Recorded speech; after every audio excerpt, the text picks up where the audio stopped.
या ठिकाणी प्रश्न बघा, 4, 8, 16, 32 प्रश्नचिन्ह आणि 128.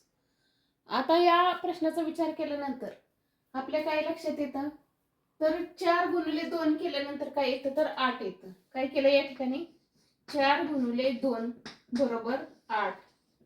या ठिकाणी काय केलंय, 8 गुणिले 2, 8 दोन्ही 16.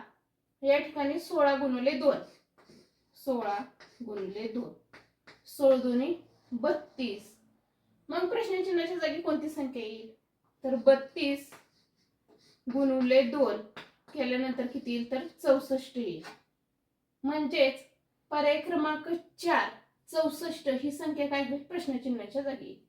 आता पुढे बघा, 128 ही देखील संख्या कशी आली, तर 64 गुणिले 2 केल्यानंतर किती आली, तर 128 ही संख्या आली. म्हणजे अशा पद्धतीने काय होईल, आपल्याला हा प्रश्न सोडवता येईल.